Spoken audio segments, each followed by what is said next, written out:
Bienvenidos a Las Cosas Como Son. Una vez más tenemos que dedicar una buena parte de nuestro programa a debates jurídicos complejos que tienen que ver con las instituciones, que tienen que ver con derechos naturalmente y con la vida política. De ahí la dificultad de esos debates jurídicos que no se ven exentos de intereses y de naturalmente sesgos. Vamos a tratar de ver el fondo de los temas jurídicos con un miembro del Tribunal Constitucional que ha tenido la amabilidad una vez más de venir para explicarnos, y debemos comenzar por dos temas que han dado lugar a sendos pronunciamientos del Tribunal Constitucional el lunes pasado.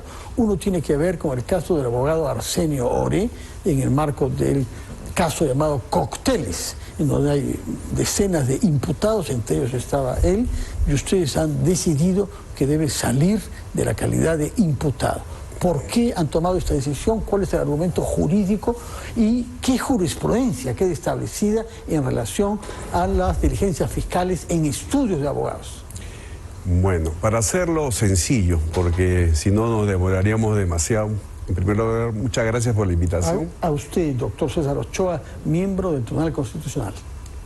En este caso, se demandó la nulidad de una serie de actos de investigación fiscal, ¿no? Y se pidió la exclusión de la investigación del fiscal José Domingo Pérez.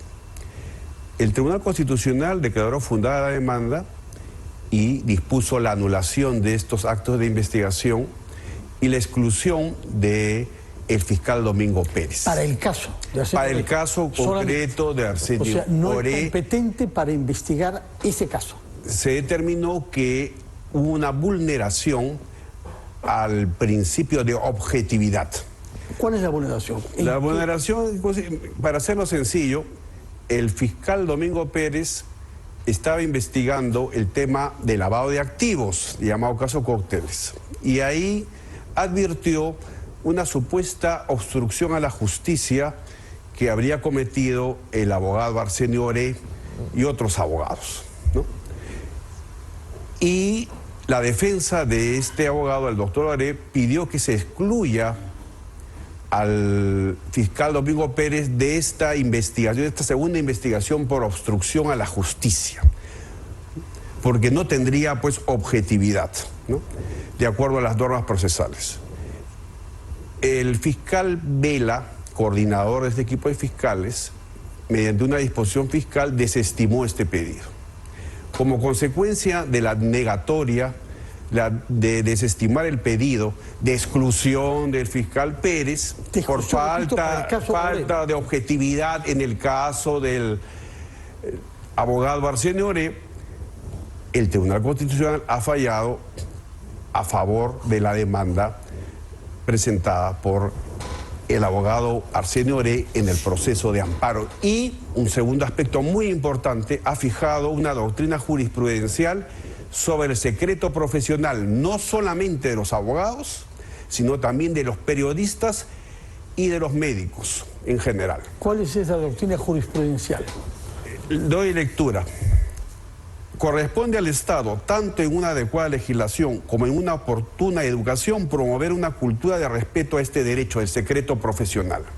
Por tanto, para que los allanamientos a lugares de trabajo de estos profesionales no vulneren el derecho o deber garantía del secreto profesional, deben haber sido previamente autorizados por el juez con una motivación cualificada, es decir, una motivación muy explícita, muy fundamentada, que justifique la acción y detalle el ámbito de acción, hasta dónde puede actuar el fiscal en ese allanamiento de manera que no se vulnere el derecho al secreto profesional de estos. Profesional que beneficia a algunas profesiones, abogados, periodistas y supongo sacerdotes. Médicos se menciona en otro párrafo, pero en el caso concreto que ha sido el caso de los abogados, pero en la fundamentación de nuestras sentencias hace referencia a otros profesionales, porque el secreto profesional es un derecho fundamental previsto en la Constitución. Muy bien. Ahora, ¿en qué consiste exactamente la falta de objetividad con la que habría actuado el juez Pérez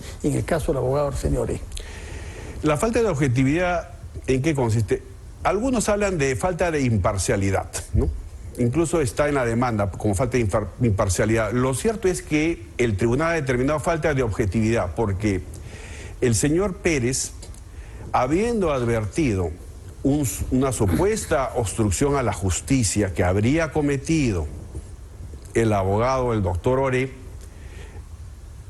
inicia investigación por obstrucción a la justicia cuando el origen de esta supuesta obstrucción estaba en el tema, en la investigación de lavado de activos. Es decir, en esta segunda investigación por obstrucción a la justicia debió apartarse, debió intervenir otro fiscal de acuerdo a las normas procesales que existen. ¿Qué es lo que sucederá ahora, no? Claro, ¿qué es lo que va a suceder ahora?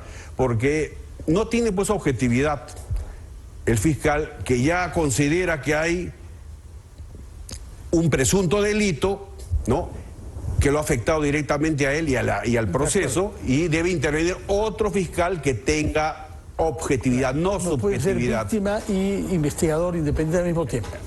Muy bien. Ahora, algunos han interpretado que esta decisión suya sobre el caso, colectiva del tribunal sobre un caso específico puede favorecer a muchos otros casos y dan por descontado de que se acabó el proceso Cocteles, el juicio Cocteles.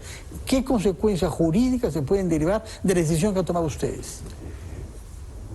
En el caso concreto se anula la investigación al abogado Oré, puede investigar otro fiscal, ¿no? Pero la investigación que venía siendo realizada es declarada nula y los actos subsiguientes en el procedimiento. Eso es lo que dice expresamente la sentencia, atendiendo también al pedido formulado por la defensa del doctor Oré. Esta sentencia entonces solamente se aplica al señor Oré, no a otros abogados ni a otros procedimientos. Otros abogados que estén en idéntica situación pueden invocarlo en el proceso penal correspondiente y la justicia penal determinará si se extiende o no esa situación jurídica. De acuerdo, muy bien.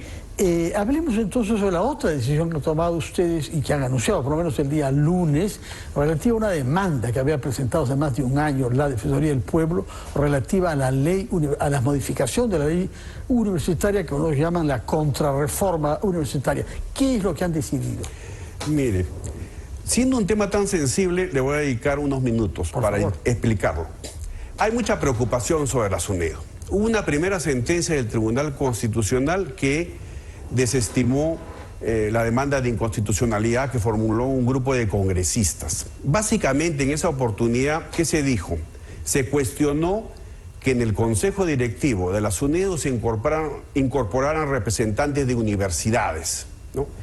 En esa oportunidad, el Tribunal Constitucional emitió una sentencia interpretativa señalando que estos representantes de universidades, una vez que asumían el cargo, tenían que alejarse de cualquier representación y de actuar de forma independiente de acuerdo al Código de Ética de la Función Pública. Se alejan mientras dure el cargo. Pero tienen el pie puesto en la universidad a la que van a regresar. Bueno, eso de que si hay puerta giratoria o no, eso ya no lo hemos regulado. No, porque uno pide una licencia si tiene un puesto permanente en una universidad y para no ser investigador y supervisor y supervisado a la vez, que es el mismo problema que le han reprochado al fiscal Pérez, pues entonces se apartan de la universidad, dice, pero no pueden renunciar, tienen que regresar después que termine su trabajo, ¿no? Bueno, ya eso, lo que ocurre con cada persona, eso ya no lo podría yo definir. Lo que es cierto es que para nosotros no hay inconstitucionalidad, eso lo determinó el Tribunal Constitucional. ¿Por qué? Porque el Consejo Directivo de la SUNEDU, si bien es muy importante este organismo, no es un organismo constitucional. No se puede exigir un concurso público como un requisito constitucional, porque la SUNEDU no está prevista en la Constitución. Por ejemplo, el Banco Central de Reserva, su consejo directivo lo nombra el Ejecutivo, lo nombra el Congreso, no es por concurso público. Entonces no podríamos decir, porque no hubo concurso público, era pues inconstitucional. Nosotros nos podemos pronunciar sobre la inconstitucionalidad cuando se pasa una línea roja. ¿Y cuál sería una línea roja? Si la legislación vulnera manifiestamente el derecho a la calidad educativa. Por ejemplo, que se deroguen las condiciones básicas de calidad que se exige para el licenciamiento de las universidades. Eso, por ejemplo, estamos hablando teóricamente, podría ser declarado inconstitucional. De acuerdo. Pasemos entonces a otros temas jurídicos que tienen vocación, naturalmente, de terminar en el Tribunal Constitucional, tal y como algunas instituciones solicitan.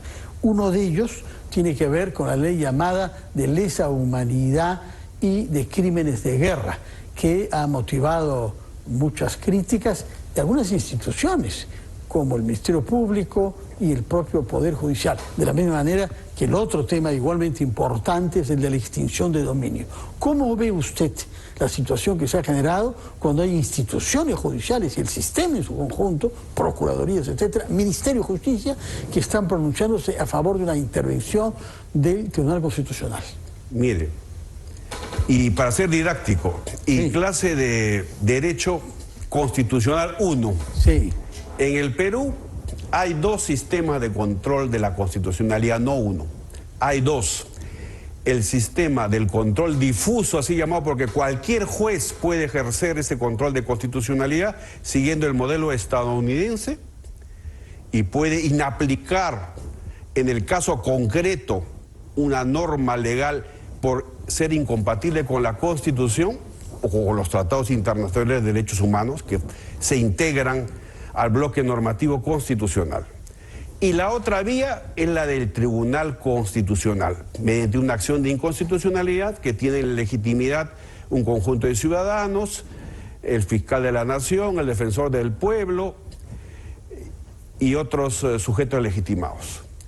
Ahora bien, el Poder Judicial, a pedido del Ministerio Público, en un caso concreto, podría considerar inconstitucional esa legislación que usted menciona e inaplicar al caso concreto.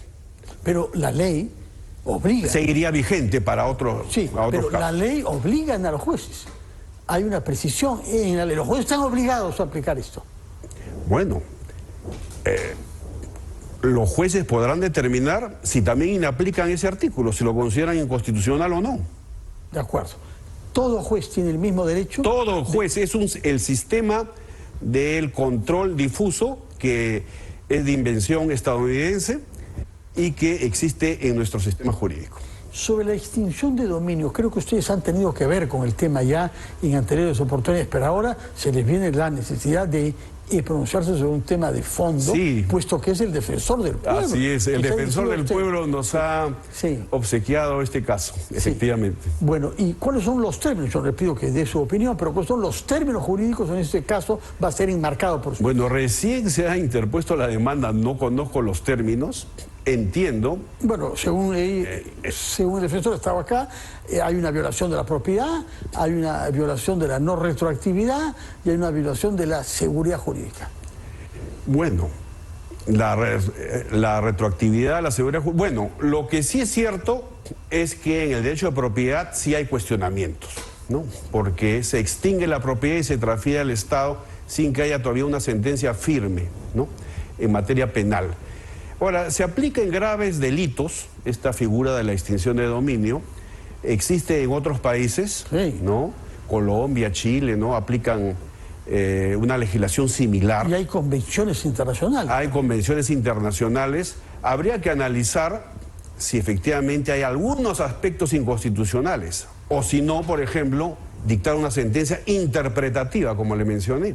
Es decir, podemos interpretar que es constitucional siempre y cuando se aplique de esta manera la ley. Eso lo puede hacer, lo ha hecho en el caso de la SUNEDU, el Tribunal Constitucional, por ejemplo. Y de esta manera sería no desposeer de la propiedad hasta que no haya una condena. Podría modularse los efectos de esa extinción de dominio, pero estoy hablando en términos especulativos porque no puedo adelantar opinión. Y sobre lesa humanidad, ¿cuál es el marco constitucional en que esa figura, lesa humanidad, existe en el derecho peruano o se acoge en el Perú de lo que se llama el jus cogens? Y aprovecho para pedirle, con la pedagogía de la que usted da muestras, que nos explique qué significa este concepto de jus cogens, que se ha usado mucho para sostener que lesa humanidad debe aplicarse en el Perú, incluso para delitos cometidos antes de la entrada en vigencia del Tratado de Roma el 2003. Bueno, aun cuando no soy especialista, es una figura, un concepto de derecho internacional, esto del jus cogens. Es decir, más allá de lo que diga el derecho positivo, es decir, la ley peruana, la ley nacional o lo que esté escrito incluso en un tratado, más allá se aplica el jus cogens respecto a delitos de lesa humanidad.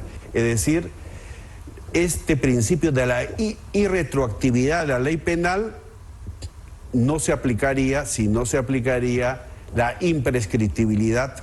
Es constitucional en consecuencia. Mire, no voy a dar mi opinión en este momento porque el caso podría llegar al Tribunal Constitucional. Sin duda, prepárese para que le llegue. Bueno, pero le dije también que los jueces pueden actuar vía control difuso, que es otra vía. Pero no se va a quedar pendiente un tema que ha dado lugar, como usted ve. Mire, hay dos posiciones, para ser claros. Una que sostiene la seguridad jurídica, es decir, la ley penal no puede ser retroactiva, salvo que sea más favorable al reo. Y hay otros juristas que sostienen que si la ley positiva es extremadamente injusta, se aplica la justicia sobre la seguridad jurídica. Por ejemplo, en Alemania, hace muchos años hubo un caso de los guardianes del muro de Berlín. Claro, de la RDA. De la RDA, Alemania, que mataban a quienes fugaban. 140 muertos por haber querido salir del país. Usted, memorioso, lo conoce con más detalle que yo la historia. Entonces, hemos visitado el Checkpoint Charlie, ambos, ¿no? ¿Ah? Hemos visitado el Checkpoint Charlie, el famoso museo. Ya, muy bien. Yo no lo he visitado, pero la historia, para hacerla sencilla, es la siguiente. Ellos se ampararon, es decir, quienes mataban, en las leyes de la República Democrática Alemana, que los autorizaban a actuar, ¿no? Sin embargo, cuando se reunifica Alemania, les aplican la ley de la República Federal Alemana. Entonces, pues, bueno, la seguridad jurídica, esto no es retroactivo, etc. Además, nosotros hemos aplicado la ley vigente en ese momento en la RDA. Era un Estado reconocido en la ONU, ¿eh? Es decir, tenía derecho a tener su propio marco normativo. ¿Y ahí qué prevaleció? De acuerdo al Tribunal Constitucional Federal Alemán, la justicia sobre la seguridad jurídica. El jus cogens, aunque no estuviera en el derecho positivo. Claro, efectivamente.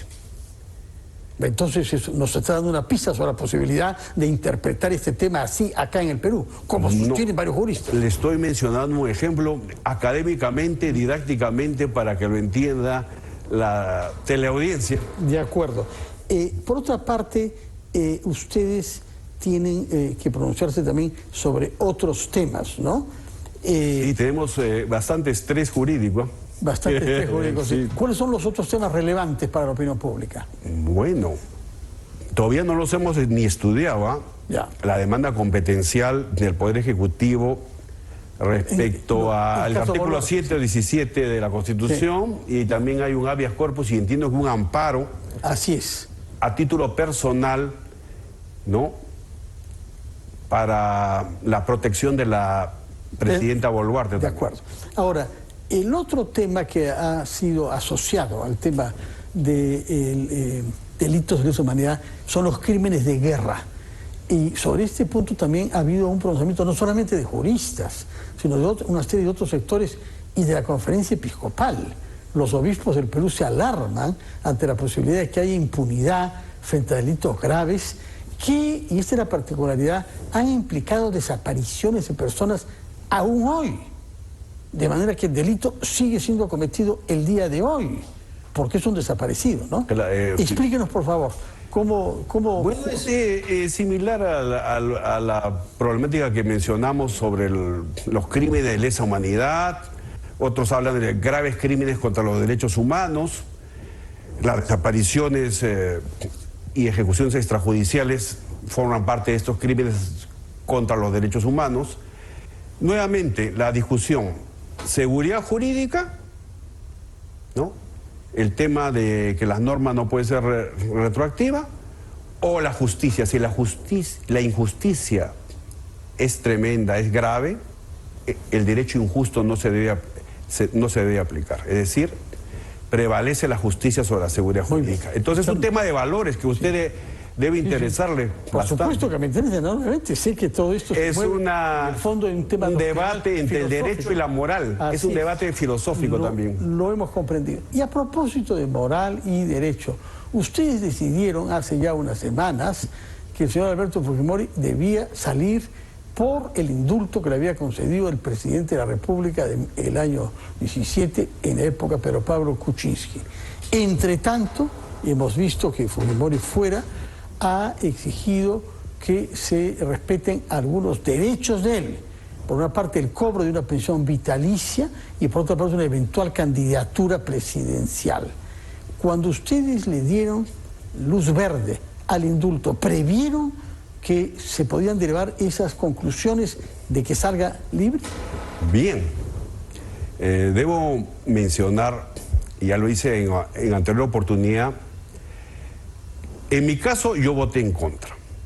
¿Por qué? Mi voto singular fue en contra de que se disponga la excarcelación del expresidente Fujimori en aplicación de los convenios internacionales de derechos humanos y de la medida provisional emitida por la Corte Interamericana de Derechos Humanos. Para hacerlo en resumen, ¿no? Porque es una cosa más amplia.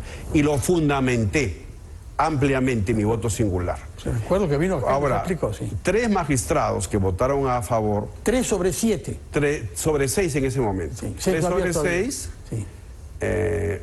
Votaron a favor en un auto de que se ejecute la sentencia del anterior pleno, ¿no? En aplicación de la cosa juzgada, ¿no? Ese fue, entiendo, su criterio. Ahora, si ellos previeron o no lo que iba a ocurrir, ¿no? Si eran futurólogos. No, bueno, no. Bueno, no lo sé. Pero, la verdad que me pone usted una pregunta bastante incómoda. Pero ustedes han tomado una decisión, no solo ellos, ustedes han validado eso y le han dado curso. Ahora, usted ha utilizado la expresión cosa juzgada. Justamente quienes consideran que la pensión vitalicia le corresponde a Fujimori sostienen que es cosa juzgada. Y ellos interpretan cosa juzgada como la pena borró la condena. ¿Eso es lo que han decidido? ¿Eso es lo que el indulto genera? Mire, yo tengo mi opinión. Sí. Pero no la voy a manifestar en este momento porque podría el caso de la pensión, así llamada pensión del expresidente Fujimori, pensión vitalicia, llegar también al Tribunal Constitucional. Imagínense que la mesa directiva del Congreso declarara la nulidad de oficio de esa pensión y diera lugar un amparo hacia el Tribunal Constitucional. Hay una colega suya, sin embargo, del día de ayer, que aquí en RPP ha dicho claramente que el señor Fujimori es un delincuente y que no le corresponde la pensión. Bueno, la magistrada Luz Pacheco ha hecho esa declaración. Usted dice el nombre, ¿eh? Usted dice no, sí. Bueno, ¿está de acuerdo o no? ¿O no tiene opinión todavía? Yo lo que sostengo es que hay 2 posiciones respecto a los efectos del indulto, ¿no? Algunos que sostienen que como tiene efecto de cosa juzgada borra totalmente la condena y otros que consideran que no es así, que solamente es la ejecución de la condena, ¿no? El cumplimiento de la condena, pero que se mantiene la responsabilidad penal, además que se debe rehabilitarse la persona con el pago de la reparación civil, en fin.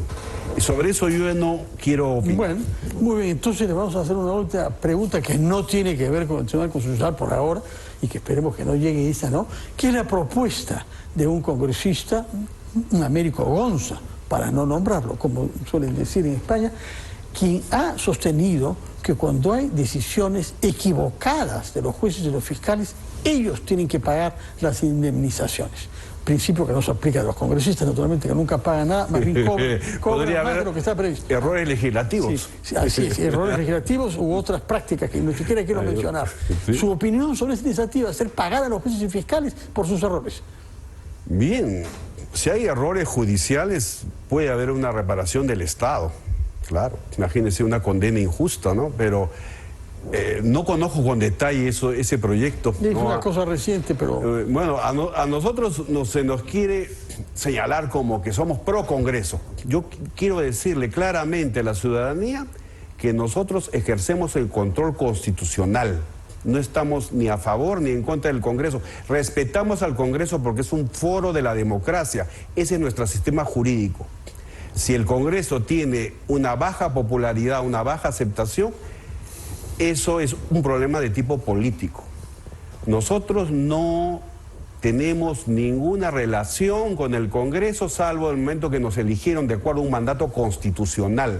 De acuerdo. Toda esa crítica que se hace es una narrativa, ¿no? Para de alguna manera desarrollar pues el combate político, el combate de ideas. Nosotros respetamos todas las ideas, pero definitivamente somos claros en eso. De acuerdo. En los Estados Unidos se dice sobre los jueces supremos que son elegidos, también designados por el presidente, que tienen un derecho a la ingratitud. Un deber de ingratitud. Deber de ingratitud. ¿Usted también asume que tiene un deber de ingratitud frente al que lo ha elegido? Yo asumo que tengo un deber de ingratitud. Ahora, no conocemos muchos casos de leyes de este Congreso. Recién están llegando las demandas de inconstitucionalidad. Ahí veremos. Prepárese porque va a tener que ejercer aparentemente en alguna oportunidad ese deber de ingratitud. Muchas gracias, señor César Ochoa, miembro del Tribunal Constitucional, por habernos explicado varios casos, haciendo un esfuerzo para ser pedagógico. Los temas jurídicos a veces son complicados. Muchas gracias otra vez y muy buenas noches para usted, doctor César Ochoa. Vamos a hacer una pausa y retomamos hablando también sobre otro tema judicial, pero esta vez con el juez supremo Manuel Luján.